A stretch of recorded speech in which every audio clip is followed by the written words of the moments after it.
சுகவீனங்கள்ல கர்த்தர் இந்த விஷயம் வெளிப்படுத்தினார். கர்த்தருக்கு ஸ்தோத்திரம். இந்த ஜபங்களுக்கு, இந்த உதவிகளுக்கு, இந்த உற்சாகங்களுக்கு, பரிசுகளுடைய எல்லாருக்கும் கர்த்தர் சொல்லி தருவாராக, பதில் தருவாராக.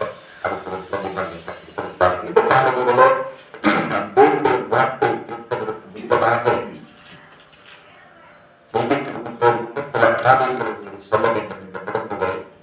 இன்றைக்கு உலகம் ஏன் கிறிஸ்துமஸ் கொண்டாடுது? உண்மையாய் மறுபடியும் மனம் திரும்பி இயேசுவை ஏற்றுக்கொண்ட ஒரு ஆவிக்குரிய வாழ்க்கை வாழ்கிறவர்களுக்கு தினந்தோறும் கிறிஸ்துமஸ், தினந்தோறும் ஈஸ்டர், தினந்தோறும் நமக்கு பண்டிகை. அதனால சத்தியம் ஒரு காலகட்டத்தில் அநியாயத்தினாலும் அவபக்தியினாலும் அது அடக்கி வைக்கப்பட்டு சத்தியத்திற்கு பதிலாக மனுஷனுடைய கற்பனைகளும் மனுஷனை கோட்பாடுகளும் மனுஷனை சித்தமும் இந்த உலகத்தில் பிரவேசித்த நாளிலிருந்து கிட்டத்தட்ட 313வது வருஷத்திலிருந்து இந்த 2025ஆம் வருஷம் வரைக்கும் மனிதனும் கிறிஸ்துமஸ் கொண்டாடுவது என்பது அவர் ஆவிக்குரியவர்களானாலும் சரி, பாரம்பரியவர்களாலும் சரி, யாரானாலும் சரி, 313 2025 வரைக்கும் கிறிஸ்துமஸ் கொண்டாடுகிறது வேதத்தின்படி அது சரியானது அல்ல என்பதை நான் உங்களுக்கு சொல்ல வேண்டும் என்று நினைத்தது. ஆண்டவராய் இயேசு கிறிஸ்து டிசம்பர் 25 பிறக்கவில்லை என்பது ரொம்ப தெளிவாக இருக்கிறது. ஆகவே இப்போ நாம் ஒரு புதிய காரியத்தை சொல்ல போறோம். இயேசு கிறிஸ்து பிறந்தது இன்றைய காலப்படி. இது எப்படி நமக்கு தமிழ் காலாட்டில் தமிழ் மாதங்கள் சித்திரை வைகாசி என்று இருக்கிறது. இன்றைய காலாட்டில் ஆபிக் என்கிற மாதம் தொடங்கி அவருடைய 12 மாதத்தில் உள்ள பெயர்ல இயேசு கிறிஸ்து எந்த மாதத்தில் பிறந்தார் அந்த மாதத்துடைய பெயர் சொல்லுங்க.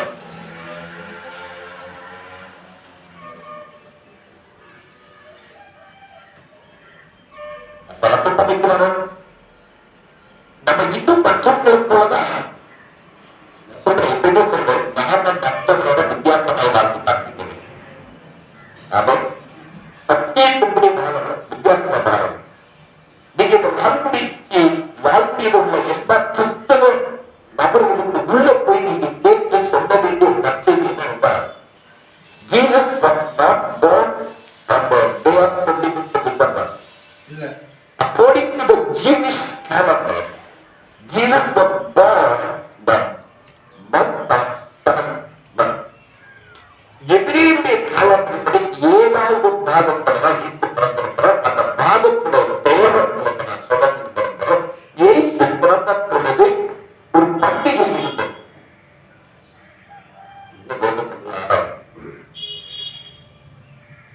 இந்த பண்டிகை இயேசு பிறந்த பொழுது ஒரு பண்டிகை இருந்தது. அந்த பண்டிகை எந்த மாதத்துல இருந்தது, அந்த மாதத்துடைய பெயர் என்ன என்று நம்ம ஆராய்ந்து பார்க்கணும். சும்மா வேலை பண்ணி நாட்டுக்கு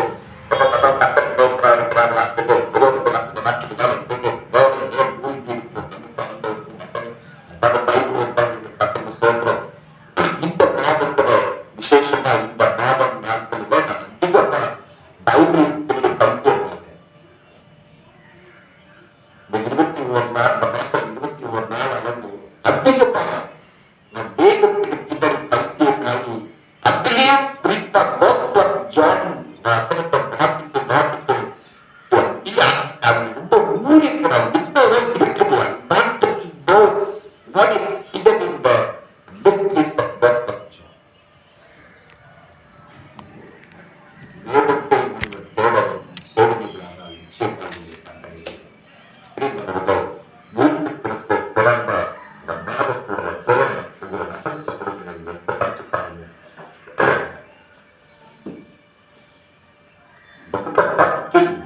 ராஜாக்களின் புஸ்தகம் அதில் 8ஆம் அதிகாரம்.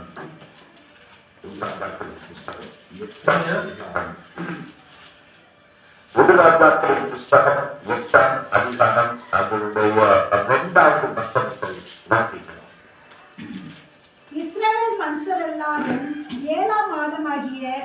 ஏத்தானி மாதத்து பண்டிகை ஏத்தானி மாதம் சொல்லுது. இயேசு கிறிஸ்து எபிரேயருடைய காலத்தின்படி அவர் பிறந்தது 7ஆம் மாதம். அந்த மாதத்துடைய பேரு ஏத்தானி மாதம். அந்த மாதத்துல ஒரு பண்டிகை அப்படி வழக்கமானது. அந்த பண்டிகையுடைய பேர் கூடாரம் பண்டிகை. The Feast of Tabernacles. அந்த கூடாரம் பண்டிகையுடைய அர்த்தம் என்னன்னா, gathering all the people gathering one place. இந்த கூடாரம் பண்டிகை எதை நினைவு கொண்டு ஆசிரியப்பாக என்று சொன்னால், இஸ்ரவேல் ஜனங்கள் எகிப்திலிருந்து வெளியே கானான் தேசத்துக்கு போகும்போது வனாந்திரத்தில் அவர் 40 வருஷம் கூடாரத்தில் அவர் குடியிருப்பதை நினைத்து கானான் தேசத்துல போனதுக்கு அப்புறம் அவர்கள் அந்த பண்டிகையாக நினைத்து தொடங்கி அந்த நாட்களை நினைவு கொண்டு அவர்கள் கூடாரங்களிலே குடியிருந்ததை நினைத்து அவர்கள் கொண்டாடக்கூடிய பண்டிகை ஜாதகம். அதை அந்த காலகட்டங்களை வைத்துதான் உலகம் எங்கும் குடிமதிப்பு எழுதப்படுவதற்கு அகஸ்து ராயனால் தத்துரைக்கப்பட்டது. உலகத்துடைய எல்லா நாடுகளிலும் வாழ்ந்தவர்கள் தங்கள் தங்கள் ஊர்களுக்கு குடிமதிப்பு எழுதப் போனது இந்த பண்டிகைக்கு. இந்த அப்போ வேதத்தை ஆராய்ந்து பார்க்கும்போது இயேசு பிறந்த மாதம் 7ஆம் மாதம். இயேசு பிறந்த வருடம் கிமு 4 BC 4. என்று சொன்னால் இயேசு பிறந்து கிட்டத்தட்ட ஒரு 4 வயதுக்கு உட்பட்ட காலத்துல தான் ஏரோது மரித்தான் என்று நினைக்கப்பட்டார். இயேசுவை கொலை செய்ய தேடின ஏரோது அவர் மரிக்கப்பட்ட யோசேப்பு மரியாள் இயேசுவை எகிப்திற்கு கொண்டு சென்றார். அந்த ஏரோது மரித்த பிறகுதான் ஓசியா 12:1 குமாரனை எகிப்துக்கு வரவழைத்து எகிப்திலிருந்து வெளிவரும்போது இயேசு எகிப்திற்கு திரும்ப வரும்போது அப்பொழுதுதான் BC 4 கொடுத்தார். அந்த இயேசு கிறிஸ்துவின் பேடப்பட்டு 9 BC 4. இப்ப தேதி என்ன? தேதி என்ன பண்ணிக்கிறது? அவங்க தேதி வச்சுட்டு போயிருக்காங்க. அந்த எபிரேயருடைய காலத்தில் பார்க்கும்போது இங்கிலீஷ் காலத்துக்கு middle of September, middle of October. செப்டம்பருடைய கடைசியும் அக்டோபருடைய முதல். செப்டம்பர் 15 அக்டோபர் 15 இடைப்பட்ட காலம் தான் எபிரேயருடைய காலம். 7ஆம் மாதம். அப்ப 25 தேதியை பர்பரேஷன் பண்ணும்போது அது 9ஆம் தேதி வருகிறது. 9704. 97 before Christ, BC 4. இது வேதத்திலிருந்து 2 ஆதாரங்கள் இருக்கிறது. என்று சொன்னால் அந்த மாதத்துடைய காலநிலை, அந்த மாதத்துடைய காலநிலைகள் வந்து அது குளிர் துவங்கக்கூடிய அது வெயிலும் குளிரும் கலந்தது. சுத்தமா ஒரு குளிர்தான் இல்ல. குளிரும் பனியும் கொண்டு குளிரும் பனியும் கொண்டு வேதத்தை அறியாதவரும் கொண்டாடுகிற கிறிஸ்துமஸை நாம் கொண்டாடக்கூடாது. அன்புல எத்தனை சமயங்கள் எத்தனை குடியிருப்பு அவர்கள் வேதம் நாம் வேறு என்பதை நாம வேத வாக்கியத்தின் படி வாழ வேண்டும். பண்றது ஸ்தோத்திரம். இது புரிந்து வந்து தெய்வங்கள் பயங்கரிகளை தங்கி மண்டை வைத்துக் கொண்டிருந்த காலம் அந்த 7ஆம் மாதத்துடைய காலம். கேதரிங் இயேசு பிறந்தபோது ஒரு பண்டிகை என்பது, இயேசு பிறந்தபோது ஒரு காலநிலை இருந்தது, இயேசு பிறந்தபோது ஞாபகம் இருந்துச்சு. இப்ப நீங்க சொல்லுங்க, இயேசு கிறிஸ்துவோட ரியல் கொண்டாடுறாங்க இல்ல அவர் தன்னை சத்தியத்தை அநியாயத்தினாலும் அவபக்தியினாலும் அடக்கி வைத்த கான்ஸ்டன்டைன் நண்பன் ரோம சாம்ராஜ்யத்தின்படி சபையை தன்னை கட்டுப்பொருளை கொண்டு வந்து இந்த உலகம் முழுவதும் தன்னை மனைவிடைய பிறந்த நாளை கொண்டாட வேண்டும் என்று சொல்லி டிசம்பர் 25 கொண்டாடுவது வேதத்தின்படி அதிலும் இந்த நாளிலே கிறிஸ்துமஸ் என்ற பெயரிலே எங்க பார்த்தாலும் கேட்க வெட்ட வேண்டியது கிறிஸ்துமஸ் தாத்தா சடங்கு உடுப்பு கொண்டு டான்ஸை ஓடிக்கொண்டு இதை இன்றைக்கு அநேக ஊழியர்கள் ஊக்குவித்துக் கொண்டிருக்கிறார். Many pastors are encouraging dance. See, the cake cutting, eating, dancing is not a Christmas. Preaching the gospel when a person repents, that is the incident of real Christmas. சுவிசேஷத்தை பிரசங்கித்த ஒரு மனிதன் மனம் திரும்பும் போது அவருடைய வாழ்வில் உண்டாகிற மனம் திரும்புவது தான் மிகப்பெரிய கிறிஸ்துமஸ் என்று சொல்லுங்கள். அங்கு இவரை நாட்கள்ல ஒரு நேரம் நிறைய பார்த்தாங்க உங்க சர்ச்சில் கிறிஸ்துமஸ் கேரளம் கிடையாது. கேரளம் கிடையாது. No getting, no wearing dress, no eating biryani, nothing. மாறாக வேதத்தை நன்கு ஆராய்ந்து பார்த்து அதை வேத வசனத்தை ஆராய்ந்து பார்த்து நான் சொன்ன வசனம் உங்களுடைய சத்தியம். இந்த சத்தியத்தை நீங்க இங்கேயே அடக்கி வச்சாங்க. எனக்கு ஆராதனை முடிஞ்சது போய் உங்களுக்கு தெரிஞ்சவங்க எல்லாத்தையும் இனிமே கிறிஸ்துமஸ் பண்ணாரு போன் பண்ணி கேட்டு நீங்க அவங்க சுவிசேஷத்தை நாமும் சத்தியத்தின்படி நடக்க விரும்புகிறோம். சத்தியத்தின்படி நடக்க வேண்டும். ஒரு வேதனையான விஷயம் இந்த மனம் திரும்பின சபை உச்சிதப்பட்ட சபை ஆவிக்குரிய சபை என்று சொல்லுகிறவர்களுக்குள்ளே அவர்கள் சொல்லுகிற வார்த்தை நாட்களை விசேஷித்துக் கொள்ள கத்திரிக்கிற விசேஷித்துக் ஆகவே நாட்களை விசேஷித்துக் கொள்வார்கள். அவர் ஒரு உலகத்தான் விசேஷித்து கொண்டு வந்ததை இன்னைக்கு உலகம் ஏற்றுக்கொண்டிருக்கிறது. ஆவிக்குரியவன் உலகத்தை ஏற்றுக்கொள்ள வேண்டிய அவசியம் நமக்கு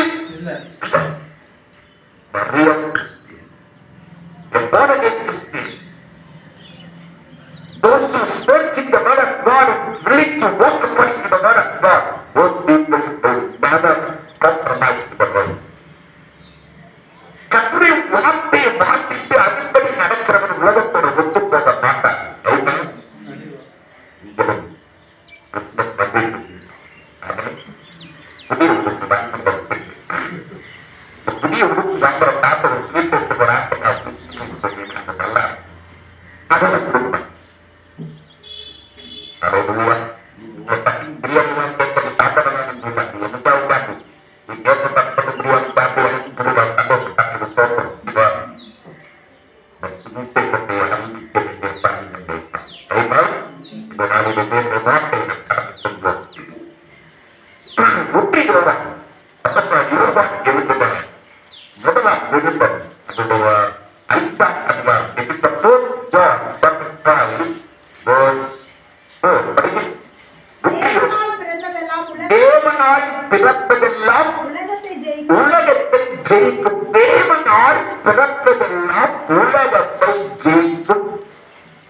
நம்முடைய விசுவாசமே உலகத்தை ஜெயிக்கிற ஜெயம். விசுவாசம் நம்முடைய விசுவாசம் அந்த கூட்டுங்க. என் விசுவாசம், உங்கள் விசுவாசம், உன் விசுவாசம், நம்முடைய விசுவாசம். இத்தனை பைபிள் இயேசு கிறிஸ்து எங்கெல்லாம் சுவிசேஷத்தை அற்புதம் செய்யும் போது பல முறை சொல்லியிருக்கிறார். உன் விசுவாசம் உன்னை யுவர் ஃபெய்த், உன் விசுவாசம். இங்கே பார்க்கிற நம்முடைய விசுவாசம், அவர்களுடைய விசுவாசம். விசுவாசம் என்ற வார்த்தை இன்னைக்கு நிறைய பேருக்கு விசுவாசத்தை குறித்ததான ஒரு வசனம் உங்களுக்கு தெரியுது. விசுவாசத்தை இன்னும் நிறைய பேர் அனுபவிக்காமல் இருக்கிறார்கள். Present time, many Christians couldn't exercise the real faith.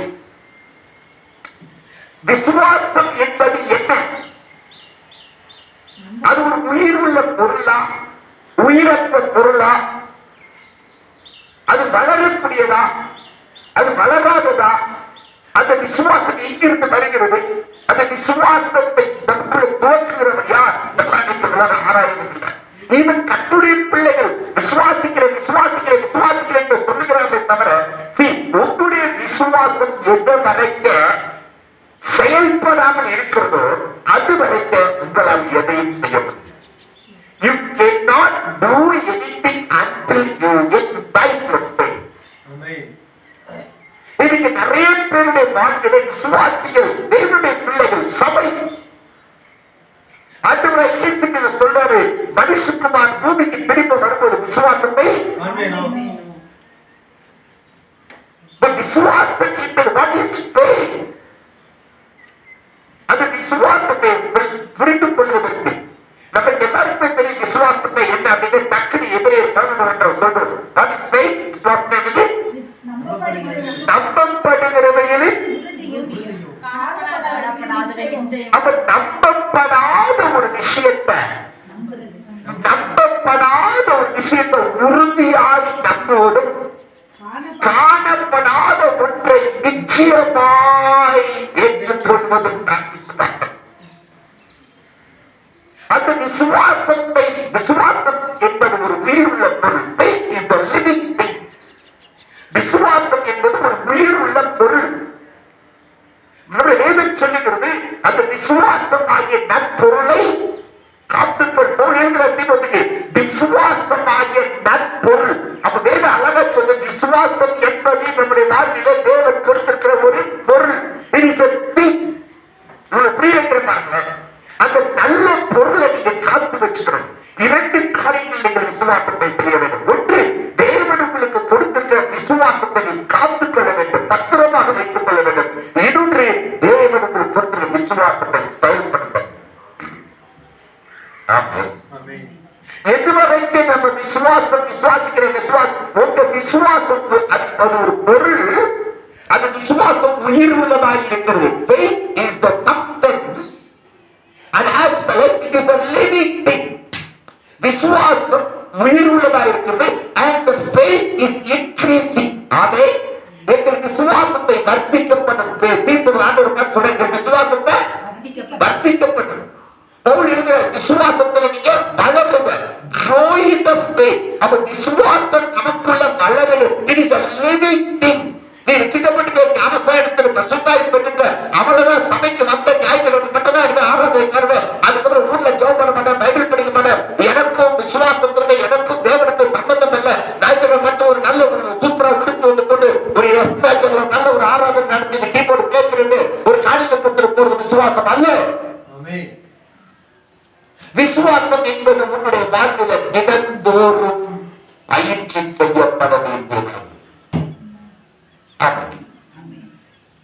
விசுவாசத்தை குறித்து நான் உங்களுக்கு சொல்ல வேண்டும் என்று விரும்பினால் ஒரு உதாரணம் சொல்லி சொன்னேன். உங்க கையில இவ்வளவு பாம்பை கொடுக்கிறாங்க வச்சுக்கோங்க. கை பிடிக்கிறாங்க, ஒரு கையில ஒரு பாம்பு கொடுக்குறாங்க. பாம்பை கையில கொடுத்து எதிரே ஒரு 50 மாடி அடுக்குமாடி கட்டடம் ஒன்று இருக்கிறது. ரொம்ப எது பெருசு?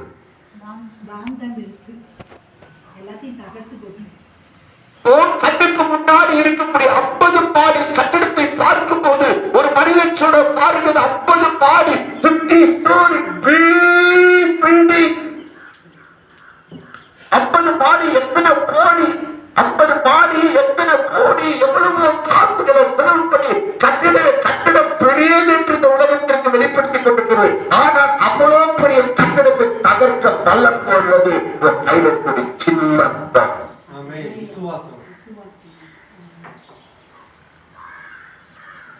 ஒருமுறை இயேசு கிறிஸ்து மத்திய 24 வாசிக்கும் போது இயேசு கிறிஸ்து இடத்துல சீசர் வந்து சொன்னாங்க, ஆண்டவரே, அதே ஆலயத்துக்கு இயேசு கிளம்புற போயிருக்கிறாரு. அப்ப பாக்க, ஆண்டவரே, இந்த ஆலயத்தை பார்த்தீங்களா? It is a huge building. This temple was built by King Herod since 46 years. It took to build. 46 ஆண்டு காலமாக கட்டப்பட்ட ஒரு ஆலயத்தை, புதிய கட்டடத்தை சீசர்கள் காமிச்சாங்க. பிசாசு இயேசுவ தேவாலயத்துக்கு உத்தரவு தாக்கி புதின்னு சொன்னாங்க. இப்ப நான் சொல்றேன், தேவாலயம் பெருசா இயேசு. இது நமக்கு புரிந்து கொள்வது எளிதானால் சீசர்கள் இயேசு இடத்திலே போய் அந்த ஆலயத்தை பார்க்கிறீங்களா கேட்கும் போது ஆண்டவர் சொன்ன ஒரு வார்த்தை கட்டிருக்கிறார், பில்டிங் இஸ் நாட் பீங். இன்றைக்கு கிறிஸ்தவ உலகத்தில் சுவிசேஷத்தை அறிவிக்கிறதை விட்டுவிட்டு இன்னைக்கு அநேக கட்டிடங்களை கட்டுவதில் ரொம்ப பிஸியாக இருக்கிறார்.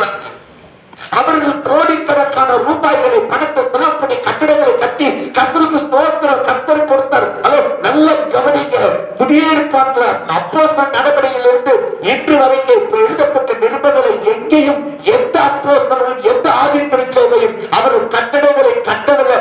மாறாத விசுவாசத்தினாலே ராஜ்யங்களை ஜெயித்தார்கள், விசுவாசத்தினால உலகத்தை ஜெயித்தார்கள். இப்படி கிறிஸ்தவன் விசுவாசத்தை விட்டு கட்டிடங்களை கட்டுவதில் பிஸியாக கொண்டிருக்கிறார். கட்டிடங்களை கட்டுவதற்கு கோடிக்கணக்கான பணங்களை கடன்களாக வாங்கி விசுவாசிகளுக்கு பொய்யான வாக்குறுதிகளை சொல்லி விசுவாசத்தை விட்டுவிட்டு பணத்தினாலே மாய்மாலமான வார்த்தைகளை சொல்லி வேதத்திற்கு எதிரான வாக்குறுதிகளை சொல்லி ஜனங்களிடத்தில் பணத்தை வாங்கி ஒரு பெரிய கட்டிடங்களை ஒரு சிலர் கட்டிடங்களை கட்டுவதில் அதுக்கு ஆண்டவர் சொன்னார். இந்த கட்டடத்தை பார்க்கிறீங்களே சொல்லும்போது ஆண்டவர் சொன்னாரு, இந்த கட்டடம் ஒரு கல்லின் மேல் ஒரு கல் இடாதபடி இடிக்கப்பட்டு. நான் சொல்றேன், கட்டடம் இடிக்கப்படலாம், ஆனால் உன்னுடைய வாழ்க்கையில் இருக்கிற விசுவாசம் தொற்று போகக்கூடாது. அல்லேலூயா. இயேசு சொன்ன வார்த்தை 7:34 சொன்ன வார்த்தை சரியாக 36 ஆண்டுகள் கழிந்து அந்த கட்டடம் தரைமட்டமாக இடிக்கப்பட்டது. ஆனால் இயேசு கிறிஸ்து உங்களில் என்னில் விசுவாசத்தை துவக்குகிறவரும் விசுவாசத்தை முடிக்கிறவருமாக இயேசு நமக்குள்ள இருந்தார். அந்த கட்டடத்தை பார்த்து பெயர்ந்து தள்ளுண்டு சொன்னார்கள். இன்னைக்கு இந்திய தேசத்தில் மாத்திரமல்ல உலகத்தில் அநேகர் எழுப்பி கட்டடங்களை கட்டுவதில் பிஸியாக இருக்கின்றார், ரொம்ப பிஸியாக இருக்கிறாங்க. சிலர் எங்கேயோ ஒரு மலையை வாங்கி குவித்து இந்த மலையில இயேசு கிறிஸ்து இருக்கிற இந்த மலையில ஆண்டவரை அதை கட்ட சொன்னார், இந்த மலையை பார்த்து இதை சொன்னார் என்று சொல்லுகிறார்கள். வேதம் சொல்லுகிறது, உனக்கு கடுகள விசுவாசம் இருந்தால் அந்த மலையை பார்த்து பெயர்ந்து தள்ளுண்டு போய் என்று சொன்னார். இப்ப எல்லாரும் கணக்குல மேல முயற்சி சொல்லுங்க. மனுஷன் கட்டுகிற எந்த கட்டணத்தை பார்க்கிறோம் எனக்குள்ள ஆண்டு வைத்திருக்கிற விசுவாசம் பெரியதாக இருக்கிறது. மனிதன் உண்டாக்குகிற மலை, மனிதன் இன்னைக்கு ஜெபம் என்ற பேரை உண்டாக்குற ஜெப மலையோ ஆராதனை மலையோ மலை எதற்கும் பேர் வச்சிருக்க மலை, அந்த மலையில தேவன் பிரியப்படுவது இல்லை, மாறாக நம்முடைய விசுவாச வாழ்க்கையில தேவன் பிரியமாயிருக்கிறார்.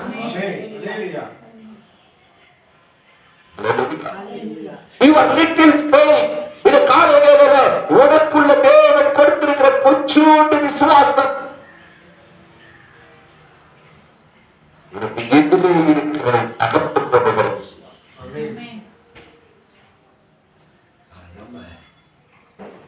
நீ விசுவாசத்தை ரெண்டு காரியம் செய்ய வேண்டுமாக இருக்கிறது. உன் விசுவாசத்தை கண்டுக்கொள். சொல்ற நல்ல போராட்டத்தை போராடின விசுவாசத்தை விசுவாசத்தை நீ காத்துக் கொள்கிற ஆவிக்குரிய கிறிஸ்தவ வாழ்க்கை தாங்க கிறிஸ்தவ வாழ்க்கை தவிர இன்னைக்கு விசுவாச வாழ்க்கை என்ற பேர்ல விசுவாசமே இல்லாம ஒரு பெரிய கூட்டத்தை கூட்டி சாப்பாட்டை போட்டு கூட்டி அவங்களுக்கு துணி கொடுத்து இதுதான் கிறிஸ்தவம் என்று காண்பிப்பது விசுவாச வாழ்க்கைக்கு எதிரானது.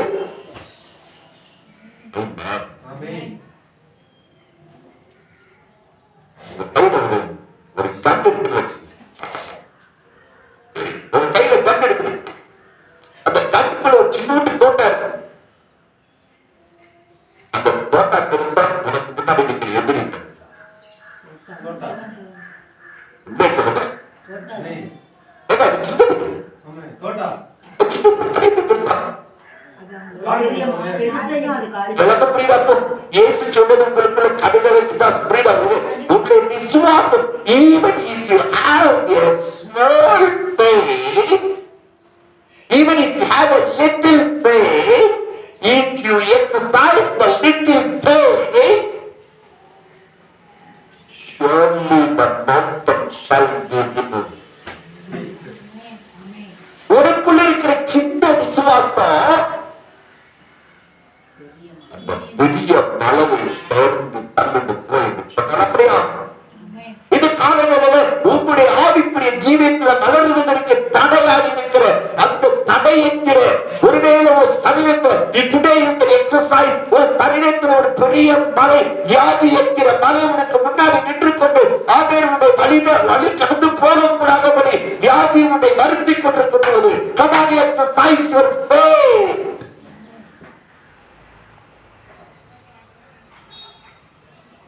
Faith எப்படி வருகிறது? அந்த மனசுக்கு நடப்பது. Faith எப்படி வருகிறது சொன்னால் தேவனுடைய வசனத்திலிருந்து வரும். Book of Romans chapter 10 verse 17 says, விசுவாசம் வசனத்தை கேட்பதினால் வரும். கேட்பது தேவனுடைய வார்த்தை. Faith comes by hearing and hearing the word of God. தேவனுடைய வார்த்தை விசுவாசத்துடைய தேவனுடைய பேசுங்க, எல்லாம் பேசுங்க. அப்போ ஒரு தோட்டாக்குள்ள உயிர் இருக்குது. ஒரு பாம்புக்குள்ள ஒரு கட்டத்தை அடிச்சு தகர்ப்பு ஒரு சின்னூண்டு பாம்புக்குள்ள உள்ள என்ன இருக்குது? ஆட்டோமேட்டிக். அந்த அணு திறன் சின்னூண்டு நம்ம கட்டத்தை காணாத அணு ஒரு பெரிய கட்டடத்தை ஃபயர் ஆக்குவது போல விசுவாசத்துக்குள்ள தேவனுடைய வார்த்தை இருக்க வேண்டும்.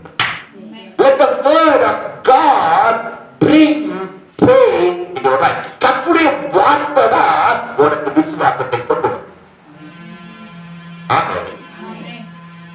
கர்த்தருடைய வார்த்தை உன்னுடைய வாழ்விலே அந்த வார்த்தைக்குள் ஜீவன் இருந்தது. கரங்களை மேலே சொல்லுங்க. அந்த வார்த்தைக்குள் ஜீவன் இருந்தது.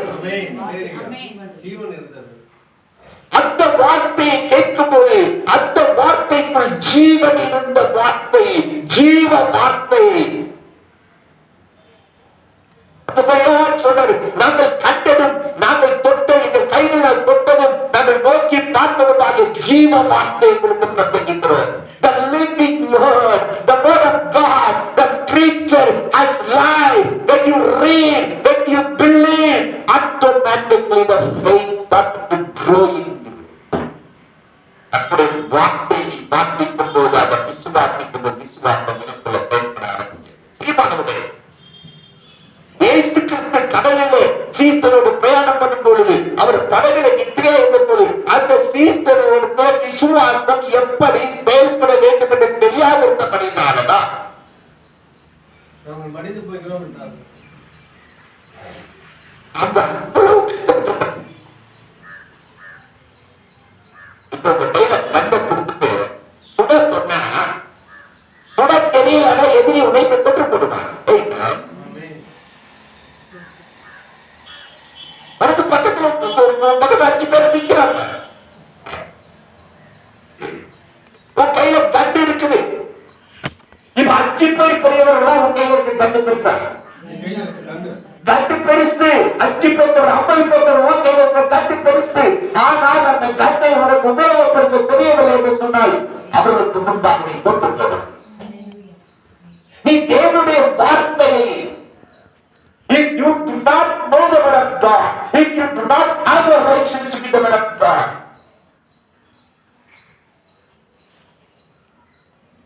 you cannot successfully ஜெயமளிக்க முடியாது. நம்முடைய விசுவாசம் உலகத்தை ஜெயிக்கிற ஜெயம். இந்த விசுவாசத்தை குறித்து பார்க்கும்போது இயேசு அங்கதான் இருந்தார். ஆனால் இயேசு ஏன் நித்திரையா போயிருப்பார்? Let my children exercise the faith.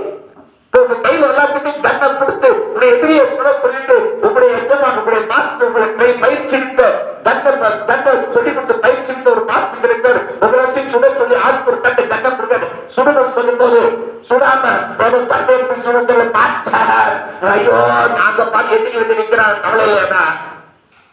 நம்ம இயேசு கிறிஸ்துவாக அற்ப விசுவாசத்துல ஏன் சந்தேகப்பட்டாயின்னு திட்டார். ஆனா ட்ரைனிங் இன்ஸ்ட்ரக்டர் கண்ணை கொடுத்து நீ சுடங்க பயிற்சி சுடாம இருந்தா நானும் போய் பாருங்க.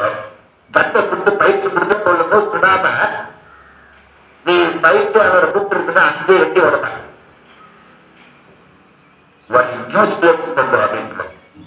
உன் கையில கண்ணை கொடுத்தும் பயிற்சி கொடுத்து சுட முடியவில்லை என்று சொன்னால்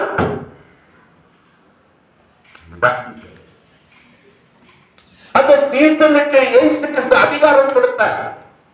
அந்த சீசனுக்கு இயேசு பிசாசுகளை துரத்தக்கூடிய, வியாதியஸ்களை சுத்தமாக்கக்கூடிய, தேவ ராஜ்யத்தை பிரசங்கிக்கக்கூடிய, குஷ்டநோயை சுத்தமாக்கக்கூடிய சகல அதிகாரங்களை கொடுத்து இந்த சீசனில் இதை பயிற்சி செய்ய வேண்டும் என்று இருக்கிறேன் என்று சொல்லி இயேசு அமைதியாக இருந்தார். அவருடைய டேர்ன் வந்த பொழுது காற்றை கண்டார்கள், கடலை கண்டார்கள்.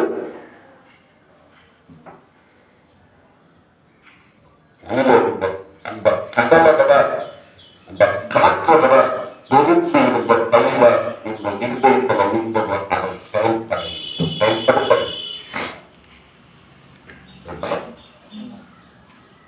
இயேசு எழுந்து அந்த விசுவாசத்தை செயல்படுத்தினார்.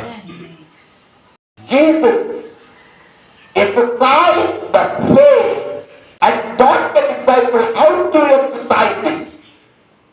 அவர் எழுந்து காற்றையும் கடலையும் பார்த்தார்.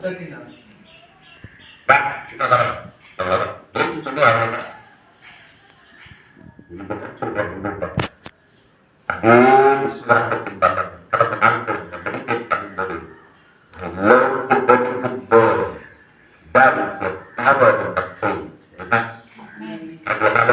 விசுவாசத்துல நல்ல இருக்கு. பேசலாமா? பேசலாமா? விசுவாசம் வளர்ந்து இருக்கா? தேவனுக்கு கொடுத்துட்ட விசுவாசத்தை வளர்ந்து இருக்கா? உங்க தோட்டால உயிர் இருக்கா? உங்க தோட்டால பயன் இருக்கா? அப்படின்னு சொன்னால் நாமே இந்த காலையில விசுவாசத்தினால அவர் ராஜ்யங்களை செய்தார். இந்த விசுவாசம் உலகத்தை ஜெயிக்கிறது. தாவீது கோலியாத்துக்கு முன்பாக நிற்கும் பொழுது கோலியாத் மலை போன்ற மாம்சத்தை உடையது. தாவீது சின்ன கல்வி அவன் பேசின விசுவாச வார்த்தை மலையாகிய மாம்சத்தை நபிக்கப்படுத்தி உண்மையாக அந்த காலத்தில் அந்த சமீபத்தில் எத்தனை வருஷம் வியாதியாக நடத்துகிறோம், எத்தனை வருஷங்களுக்கு முடியாது எதெல்லாம் இன்ட்ராசிபிள் வந்திருக்கிறதோ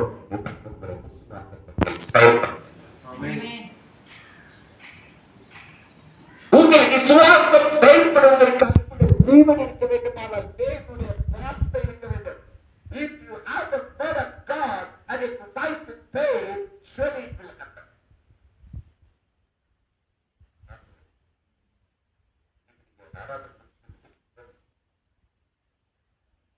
உங்க பிள்ளைகள் ரசிக்கப்படலையா? அது ஒரு மாமிச மலை.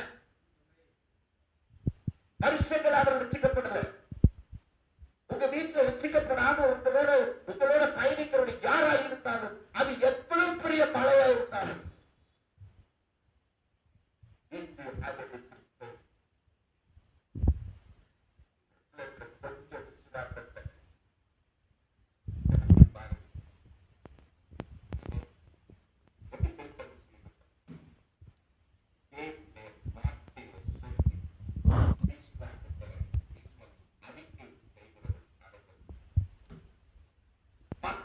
சொல்லி விசுவாசம் வார்த்தையை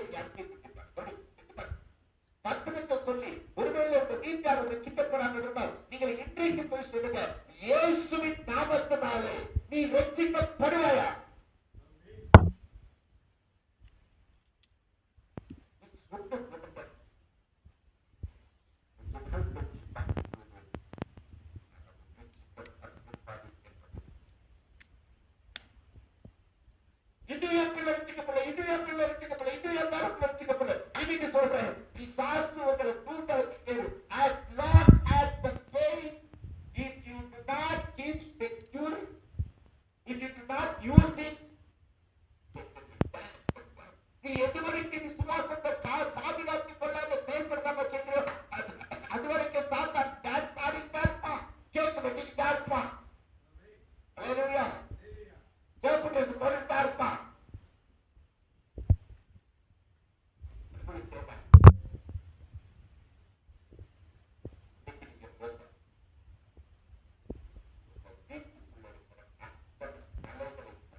மனுஷன் கொண்டு வந்த மதம், சாதி, படிப்பு, அறியாமை, பாரம்பரியம் இவைகள் எல்லாம் ஒரு கட்டடம். அந்த கட்டடத்தை காட்டு சொல்ல எனக்குள்ள இருக்கிற விசுவாசமாகிய பாம்பை வைத்து அந்த கட்டடத்தை தகர்க்கிற இயேசுவின் நாமத்தில் இருக்கிற பாரம்பரியம் என்கிற பிசாசு இந்த மலையை பார்த்து பேச அப்புறம் போ. ஜபத்துக்கு தடையாக இருக்கிற, வேதத்துக்கு தடையாக இருக்கிற இந்த மலையை பார்த்து இயேசுவின் நாமத்திலே விலகு. You don't have any authority anymore in my house. இனி என் வீட்டுக்குள்ள பிரவேசிக்க தகுந்தார்கள். சொல்ற விசுவாசம் இல்லாத மாறுபாடான சந்ததி எதுவரைக்கும் உங்களோட திறமையா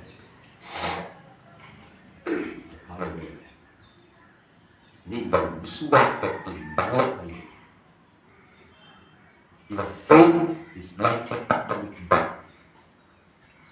அதுக்குள்ள it has a power. இன்னைக்கு உலக விஞ்ஞானம் கண்டுபிடித்திருக்கிற பாம், இன்னைக்கு உலகத்தில் எல்லா தேசங்களும் ஒவ்வொரு தேசத்தை பிறக்கிட்டு அனந்திரம பண்ணிக்கிட்டோம். எங்க இருக்கிற பாம்பு நான் போட்டேன் தேசத்துல 600 கிலோமீட்டர் காலின்னு சொல்றான். செய்ய வேண்டியது தெரியுமா? நாம பாம்பை வச்சுட்டு நடத்தக்கூடாது. நம்மளுக்கு இருக்கிற விசுவாசம் உலகத்தை ஜெயிக்கிற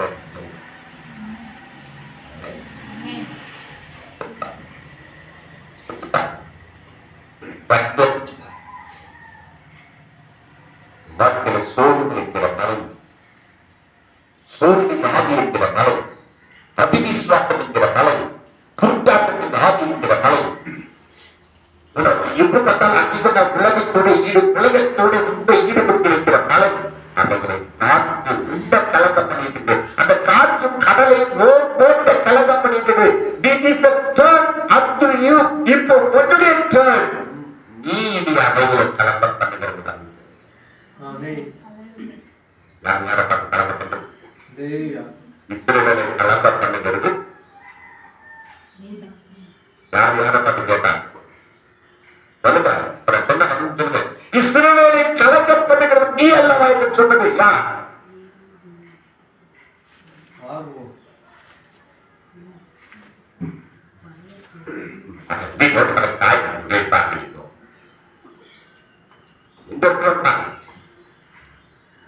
உட்கார்ந்துதான் பைபிள் படிக்கிறீங்கல்ல, நீ படிச்சதையே இருந்துக்குள்ள இரவும் பகலும் வேத மனக்குள்ள ஓடிக்கொண்டிருந்ததானால் நான் தியானிக்கையில் அக்கினி உண்டது. ஆகாது எலியாவை பார்த்து சொல்லுகிறார், இஸ்ரவேலை கலக்கப்படுகிற நீ அல்லவா? அதுக்கு எலியாவுக்கு சொல்றாங்க, இஸ்ரவேலை கலக்கப்பட்டது நான் இல்ல, நீங்கள் ஒன்றுதான். இப்ப இன்னைக்கு காலங்களில் எலியாவை மாறுகிறீர்களானால் உங்கள் வீட்டில் இருக்கிற ஆகாபை பார்த்து சொல்லுங்கள், உங்க வீட்டில் இருக்கிற இயேசுவை பார்த்து சொல்லுங்கள், உங்க வீட்டில் இருக்கிற அபிவிசுவாசம், உங்க வீட்டில் இருக்கிற முறுமுறுப்பு, உங்க வீட்டில் இருக்கிற குருட்டான, உங்க வீட்டில் இருக்கிற சோறு, உங்க வீட்டில் இருக்கிற பின்மாற்றம், உங்க வீட்டில் இருக்கிற இவைகளை சூழ்ந்திருக்கிற ஆகாபை இயேசுவை பார்த்து நீங்க சொல்லுங்க, இஸ்ரவேலை கலக்கப்பட்டது நீதான்.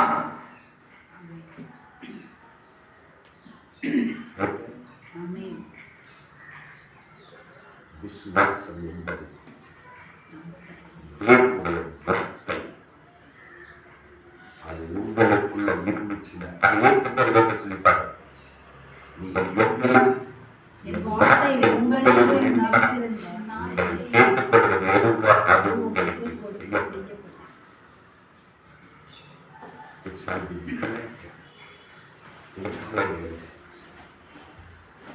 ஒரு விசுவாசத்தை பொறுத்து விசுவாசத்தினாலே இன்னது இங்க செஞ்சாங்க, இன்னது இங்க செஞ்சாங்க. எப்படி? Hebrews chapter 11 says it declares all the victorious of faith. விசுவாசம் எதெல்லாம் செஞ்சிருக்கிறாங்க. ஆனால் அந்த வேதம் சொல்லுகிறது கடைசியாக 11 பிடிக்கிறது, நம்மை அல்லாமல் அவர்கள் பூர்ணமாக அவர் ராஜ்யங்களை ஜெயித்திருக்கலாம், அவர் விசுவாசம் சிங்கத்தின் வாழை அடைத்திருக்கலாம், விசுவாசம் அக்கினின் முட்களை தவித்திருக்கலாம். ஆனால் இவர்கள் எல்லாம் கடலை காற்றை இதெல்லாவற்றை காட்டிலும் இந்த காலவேளையில ஆண்டவர் உங்களை என்னை எதிர்பார்க்கிறார். விசுவாசத்தினாலே உலகத்தை ஜெயிக்கிறது. ஜெயிப்போம், ஜெயிப்போம், ஜெயிப்போம். உலகத்தை ஜெயிக்கிறதுக்கு ஒரே ஒரு ஆயுதம் கையில் விசுவாசம். விசுவாசம் என்கிற தேவனுடைய வார்த்தை உங்களுக்குள்ள வேலை செய்ய ஆரம்பிப்பாங்க. அதுக்குள்ள ஜீவன் இருக்குது. அந்த வார்த்தைக்குள் ஜீவன் இருந்தது. அந்த வார்த்தை உங்களுக்கு செயல்பட, வார்த்தை செயல்பட உங்களுக்கு விட்டு கொடுத்தீங்கன்னா அந்த வார்த்தை உங்களிலிருந்து புறப்படும். அந்த வார்த்தை விசுவாசமாகிய வார்த்தை எப்படி கண் என்று தோட்டம் வெளியே தேவமாய் போகிறோம். விசுவாச வார்த்தைக்குள்ள இருந்து வார்த்தையிலிருந்து விசுவாசம் அழகுவான உங்க வாயிலிருந்து வருகிற வார்த்தை அது தோட்டம் வாயிலிருந்து புறப்படுகிற வார்த்தை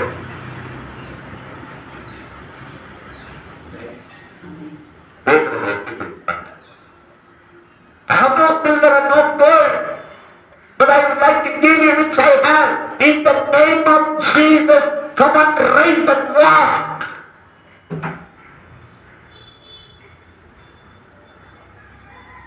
நம்மகிட்ட ஒன்றும் இல்லாத செலவு பண்ற காசு இல்லை.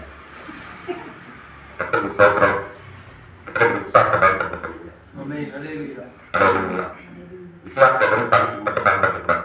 இன்னைக்கு இருக்கிற பிரச்சனை எல்லா சமயத்தையும் பணம் பணம் பணம் ஏசு கொடுத்துட்டா இயேசு பக்ஸ்ல பணம் வைப்பார். அல்ல, விசுவாசத்தினால் வராத யாரும் பாவம் நினைச்சது.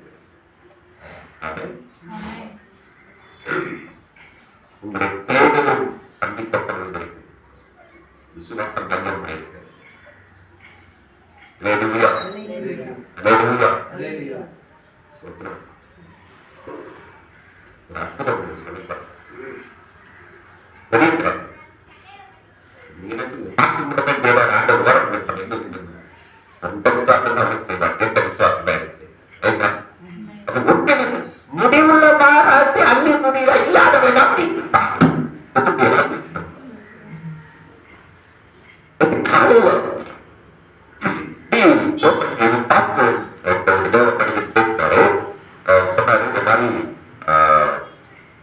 உங்களுடைய லேப்டாப் யூடியூப் இந்த மாதிரிலாம் செட்டிங் பண்ணி வைக்கணும் அப்படின்னு சொன்னா வேற பேசிட்டு அவங்க அந்த காரியத்துல பேசியிருந்தாங்க. சரி காசு என்ன பண்றது செலவு எதிர்பார்க்க இந்த காசு சொல்லிட்டு அவர் என்ன கூட்டிட்டு போனாரு. அவர் கூட்டிட்டு ரூமே காமிச்சாரு. இப்படிதான் செட்டிங் பண்ணி வைக்கணும். டாக்டர் இந்த மெசேஜ் யூடியூப்ல அப்லோட் பண்ண மூலமுறை சிஸ்டத்துல அதுக்கு உங்க வாய்ஸ் நல்லா கிளியரா இருக்கு. அதுக்கு ஒரு ஆம்பிளிஃபயர், அதுக்கு ஒரு மாஸ்டர், அதெல்லாம் வந்து செட்டிங் இருக்குன்னு சொல்லி எனக்கு சொல்லி கொடுத்தாரு. சரிதான் கொடுத்தாரு. காசு கொடுங்க. ஆமா, அவர் சொல்றது கேட்டு நமக்கு சோத்திரம் சொல்றது கரெக்ட் தான்.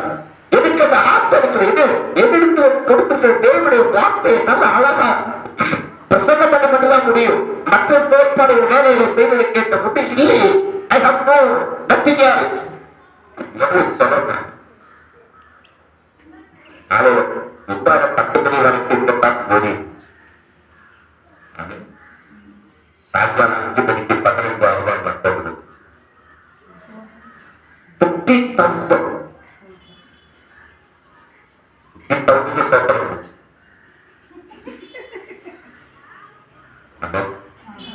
இப்ப எதுக்காக கேட்டேன், யாருக்கு கேட்டேன், இதை வச்சு கேட்கல. அந்த காசு அனுப்புறதுக்கு புது பக்கம் இருக்கிறேன். மனசு ஒருத்தன் ரூபாய் சொன்னாங்க.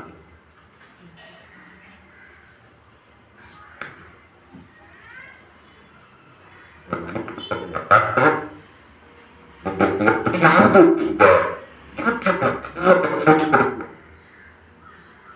அதுக்கு இந்த காசை ஆம்பிளிஃபை இது மாற்று, அதுக்கு ஒரு ஸ்பீக்கர் எல்லாம் செட் பண்ணுறது. மிச்ச காசு தான் நல்ல பேசுறாங்க.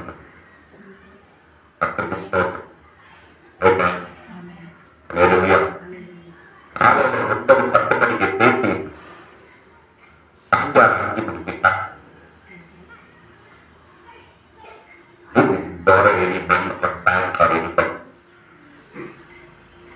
ஒரு டிக்கெட் பச்சை போட்டாங்க. இங்கெல்லாம் புது பாட்டு அத்தாக்கே புது டிக்கெட் பாட்டுமே அங்க வீட்டு சொல்லுங்க. இதுதான் விசுவாசம். சொல்லுங்க திருப்பி சொல்லுங்க. ரொம்ப வந்து எங்களுக்கு அதிகமாக கொடுத்துருக்கேன். நாம் நினைப்பதற்கு நம்பிக்கைகள் அதிகமாக இருக்கிற புதுசா உங்க வாழ்க்கையை செய்திருக்கிறார். நான் கேட்ட ஒரு விசுவாசத்திற்காக நான் கேட்பது என்னுடைய பாசத்திற்காக நான் கேட்கல, இந்த ஊழியத்திற்காக ஒரு தேவை என்று வரும்போது ஆண்டவர் அர்த்தம்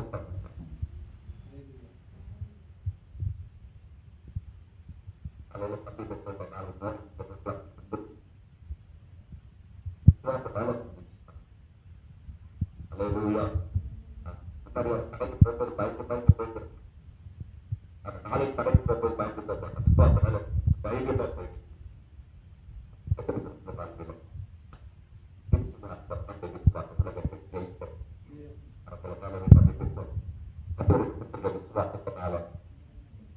விசுவாசத்தினால உலகத்தை ஜெயிப்பது என்பதாக என் சுயத்தை நான் ஜெயிக்கணும்.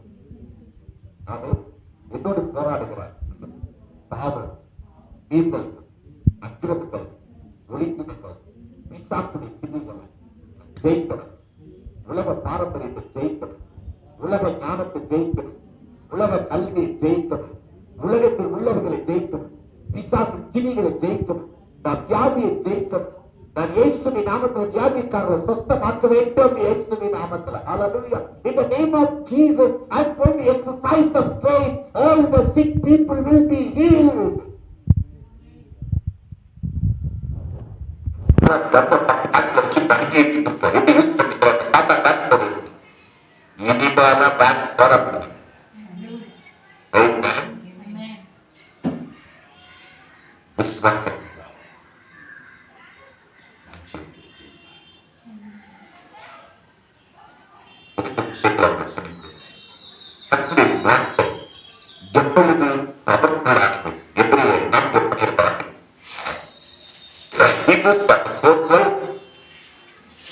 தேவனுடைய வார்த்தையானது ஜீவனும் வார்த்தையில ஜீவன் இருக்கு. ஜீவன் மட்டும் இல்ல, வல்லமையும் உள்ளதாயும் ஜீவனும் வல்லமையும் உள்ளதாயும் it has a life and a power. திரும்ப சொல்லிடுங்க, தேவனுடைய வார்த்தை. கரங்களை உயர்த்த சொல்லுங்க, எடுத்து சொல்லுங்க, இது தேவனுடைய வார்த்தை. நான் சொல்றது தேவனுடைய வார்த்தை. இந்த வார்த்தைக்குள்ள ஜீவன் இருக்கிறது, இந்த வார்த்தைக்குள்ள வல்லமை இருக்கிறது. இப்படி பேசுமா, இந்த வார்த்தை எனக்குள்ள ஜீவனாயும் எனக்குள்ள வல்லமையாயும் வருவதாக. Let your word, பேசுமா, let your word come into me in the life and the power.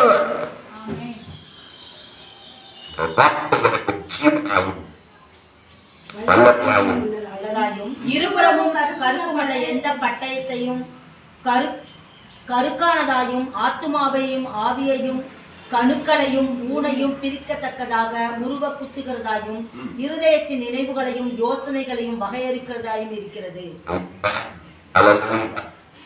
இந்த வார்த்தையில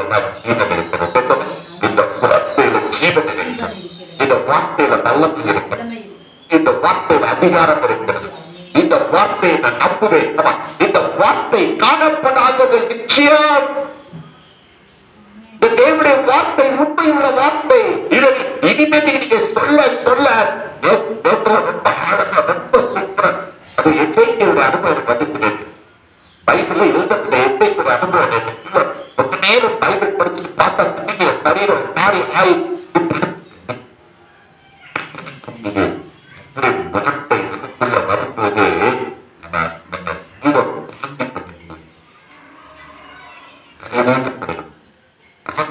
பலம் இறங்கும்போது நம்ம ஆவி பலமடைந்து சரீரம் பலது.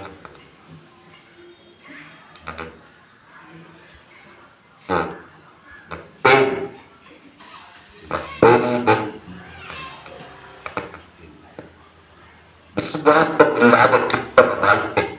அவங்க நல்லா படிச்சிருக்கலாம், நல்ல ஞானம் வாங்கலாம், நல்ல ஜாப்ல இருக்கலாம், வச்சுக்கலாம்.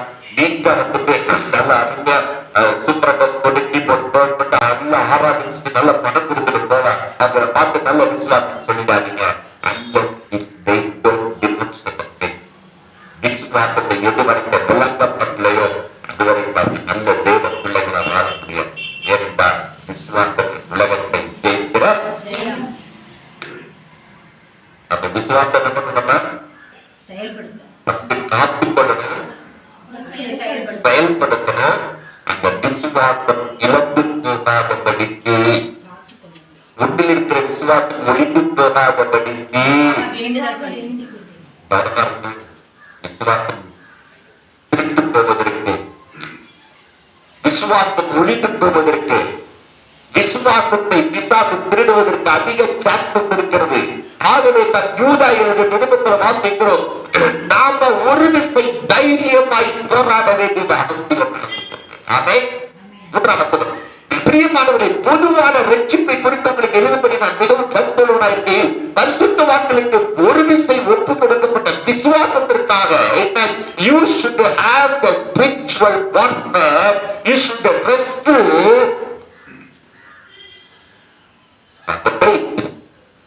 விசுவாசத்திற்காக நீங்கள் தைரியமாய் போராட வேண்டும் என்று உங்களுக்கு எழுதி உணர்த்துவது எனக்கு அவசியமாய் கண்டது. நீ விசுவாசத்திற்கு நல்ல போராட்டத்தை போராட வேண்டும்.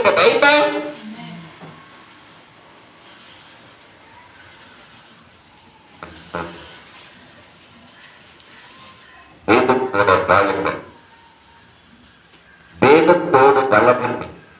எப்ப பார்த்தாலும் வேலை இருக்குது, அந்த வேலை எப்பத்தாறு வேலையில கொண்டு போறேன். நிறைய பேர் சொல்லுவாங்க செத்ததுக்கு அப்புறம் வேலை இல்லை. நான் சொல்லுவேன் செத்ததுக்கு அப்புறமும் வேலை இருக்கு. ஆமா, செத்ததுக்கு அப்புறம் வேலை இருக்குது. செத்ததுக்கு அப்புறம் இளைப்பாறுதல் வேணும்னா ஏசுக்கு மட்டும்தான். ஏசுக்கு இல்லாம சாவரத்துக்கு இளைப்பாறுதல் கிடையாது. அவன் ஆத்மா பாதாளத்துல அழுகையும் நரகத்துல 2 வேலை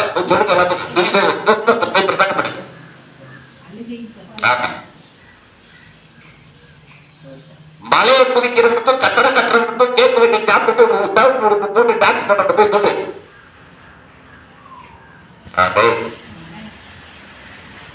நரகத்துல 2 வேலை, நரகத்துல ஒரே ஒரு வேலை.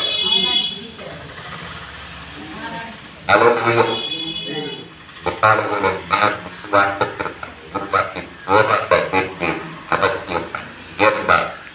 விசுவாசம் திருட்டு போவதற்கு, அந்த விசுவாசம் ஒளிந்து போவதற்கு, இந்த விசுவாசம் காணப்படுத்துவதற்கு அதிகம் பரிசுத்திருக்கிறது. இந்த உலகத்தில் நாம் வாழ்கிறோம். ஏனென்றால் இந்த உலகத்தின் அதிபதி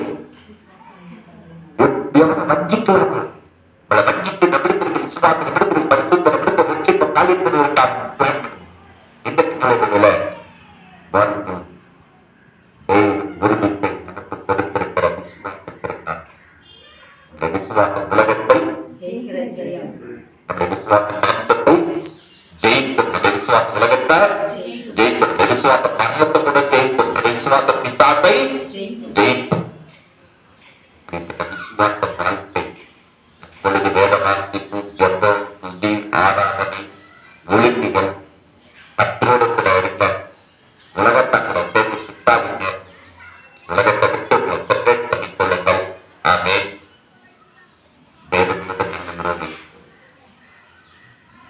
உங்களுடைய விசுவாச வாழ்க்கை நீங்க உங்களுடைய விசுவாசம் இருக்கு இல்லைன்னு நீங்க செயல்படுத்தாங்க. இன்றைக்கு நீங்கள் செயல்படுத்துகின்ற செய்தியாக இந்த விசுவாசத்தை செயல்படுத்துவதற்கான ஒரு வாய்ப்பை விசுவாசம் வார்த்தை, தேவனுடைய வார்த்தை விசுவாசங்கள் அறிவை, அதான் உண்மை. தேவனுடைய வார்த்தையை விசுவாசத்தினால அறிக்கை செய்யுங்கள்.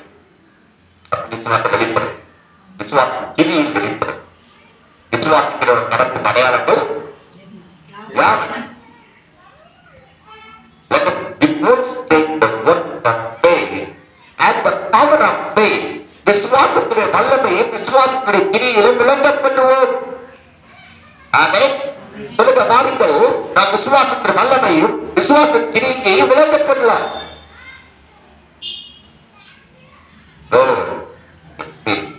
தேவனுடைய வார்த்தையில் அச்சுத்த ஆவி உங்களுக்குள்ள இருக்குமாக விசுவாசம் செயல்பட நான் விசுவாசத்தை அறிக்கை செய்வேன். விசுவாசத்தை அறிக்கை செய்து விசுவாசத்துக்கு செயல்பட விசுவாசத்துக்கு செயல்படும் போது நிச்சயமாக இந்த 2026 விசுவாசத்தினாலே நாம் புதிய காரியங்களை அநேக ஆத்துமாக்களை பெறும். விசுவாசத்தினாலே ஆபிரகாம் சாராள் பிள்ளை வேறு ஏது இல்லாதிருந்தும் விசுவாசத்தினால் ஈசாக்கை பெற்றிருந்தார். 2026 பதறாமல் இருக்கக்கூடிய சபைக்குள்ள அதிகமான ஈசாக்குகள் எழுப்புவார்கள். செத்து போன கர்ப்பத்துக்குள்ள ஜீவன் உண்டாவதால், செத்து போன சரீரத்துக்குள்ள வல்லமை உண்டாவதால், இதில் புதிய ஆத்துமாக்களை நாம் வருகிற நாட்களை தான் சபை நிரப்பியதிலிருந்து கிறிஸ்துமஸ் இந்த செயல்படும் இந்த வேதத்தோடு ஜபத்தோடு செயல்படும்